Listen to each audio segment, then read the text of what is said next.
नमस्ते, जय हिंद, जय माँ भारती। स्वागत है आपका ट्रू फैक्ट हिंदी चैनल। दोस्तों, एक हफ्ते पहले हमने आपको बताया था कि यूक्रेन और रशिया दोनों ही देश सीज़फायर चाहते हैं। दोनों देश इस युद्ध का एक सम्मानजनक अंत करना चाहते हैं, पर जब तक यूरोपियन यूनियन और अमेरिका यूक्रेन को फंडिंग करना बंद नहीं करेंगे, तब तक इस युद्ध का कोई नतीजा नहीं निकलेगा। तो दोस्तों, उसी बात के ऊपर अभी एक बहुत ही इंटरेस्टिंग खबर निकल के आ रहा है बाहर। क्या है वो खबर, सारा एनालिसिस करेंगे, जुड़े रहिए वीडियो के अंत तक। तो खबर कुछ ऐसा है, अब वो सभी देश जो यूक्रेन को जंग में मिलिट्री एड दे रहे थे, उन्होंने धीरे धीरे फंडिंग रोकना बंद कर दिया है। क्या है सारा मुद्दा, डिटेल एनालिसिस करेंगे, अंत तक जुड़े रहे। जैसे कि खबर बाहर निकल के आ रही है, अमेरिका और यूरोपियन यूनियन अब यूक्रेन को अपनी फॉरेन पॉलिसी से दूर करते जा रहे हैं, जिसका नतीजा अब यूक्रेन के ऊपर साफ साफ देखा जा सकता है। जेलेंस्की अभी अमेरिका दौरे पर थे, जिसमें उन्हें अमेरिकन कांग्रेस को संबोधन करना था, पर जैसे ही ये खबर सामने आया, उन्होंने अपना कार्यक्रम रद्द कर दिया और यूक्रेन वापस आ गए। जैसा कि हमने पहले भी आपको बताया है, रशिया के साथ यूक्रेन एक चेहरा ही बस है। रशिया यूक्रेन का युद्ध नहीं हो रहा है। असली युद्ध यूक्रेन के पीछे से अमेरिका और यूरोपियन यूनियन वाले लड़ रहे हैं। जो युद्ध है ये फंडिंग के ऊपर चल रहा था। अब ये फंडिंग जैसे जैसे बंद होता जाएगा, जेलेंस्की के ऊपर दबाव उतना बढ़ता जाएगा। अब इस युद्ध का नतीजा क्या हुआ, इसमें यूक्रेन को भारी नुकसान हुआ। यूक्रेन तबाह बर्बाद हो गया, यूक्रेन के लोग मारे गए, यूक्रेन में आम जनता परेशान हुआ, यूक्रेन के लोग विस्थापित हुए और यूक्रेन का अर्थनीति का स्ट्रक्चर खराब हुआ, उसकी जमीन छिन गई। ये सब चीज इस युद्ध में यूक्रेन को झेलना पड़ा। इस युद्ध में यूक्रेन का भारी नुकसान हुआ है सिर्फ जेलेंस्की का जिद के चलते। इस युद्ध में रशिया और यूक्रेन का कोई टक्कर था ही नहीं। जब से युद्ध शुरू हुआ था तब से हम एक ही बात कह रहे थे, इसमें रशिया और यूक्रेन का कोई टक्कर नहीं है। अगर यूक्रेन मजबूत सामरिक ताकत होता, जितना सपोर्ट उसे मिला है, तो रशिया दुनिया के नक्शे से मिट चुका होता।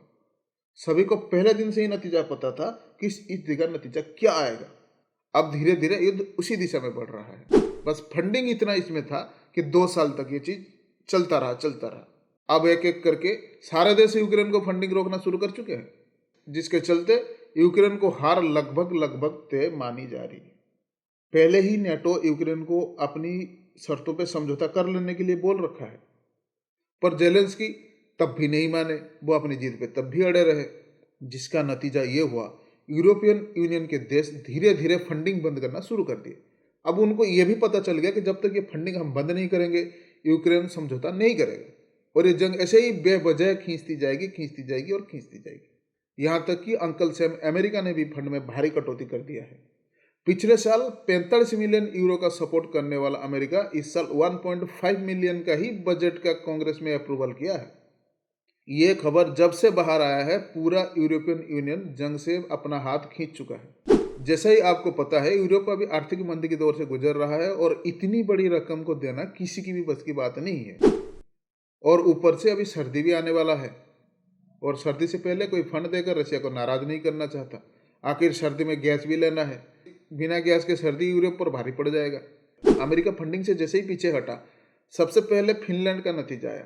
पहले फिनलैंड ने बोला था कि हमारी आर्थिक स्थिति ठीक नहीं है, हम यूक्रेन को सपोर्ट नहीं कर सकते। अब वही बात जर्मनी ने भी दोहरा दिया है। जर्मनी ने यूक्रेन को पूरी तरह से फंड रोक दिया है। जब जर्मनी के विदेश मंत्रालय को इसके बारे में पूछा गया, उन्होंने साफ साफ शब्दों में ये बता दिया कि यूक्रेन हमारी मिलिट्री एलाई नहीं है और हम उसे फंड नहीं करेंगे। आज की डेट में अगर देखा जाए तो यूरोप में सबसे बड़ी जो इकोनॉमी है वो जर्मनी ही है। जब उसने अपना हाथ खींच लिया है, तो बाकी देश छोटे छोटे जो इकोनॉमी है वो कब तक झेलेंगे इसको, वो भी हाथ खींच लेंगे और यूक्रेन के ऊपर बहुत दबाव बनेगा और यूक्रेन को सरेंडर करना पड़े। अब आप ये सोच रहे होंगे कि जंग का नतीजा क्या निकलेगा, तो आपको बता दें, रशिया के पास यूक्रेन की जितनी जमीन है वो रशिया के पास ही रहेगा और बचा हुआ जो यूक्रेन है वो सीरिया बन जाएगा, जहां पर अमेरिका अपनी पपेट सरकार, कठपुतली सरकार बिठाकर राज चलाएगा। यही होगा इस जंग का परिणाम। कुल मिलाकर कहा जाए तो रशिया और यूक्रेन का जंग कुछ ही हफ्तों की है बस। यूक्रेन कभी भी सरेंडर कर सकता है। हमारी टीम इस सारे मुद्दे पर नजर बनाई हुई है। जैसे इसमें कोई प्रोग्रेस होती है, हम आपको सूचित कर दिया करेंगे। आपकी इस सारे मुद्दे पर क्या राय है, हमें कमेंट में जरूर बताएं। तो दोस्तों, मिलते हैं एक नए एनालिसिस के साथ बहुत जल्द। तब तक के लिए जय हिंद, जय भारत।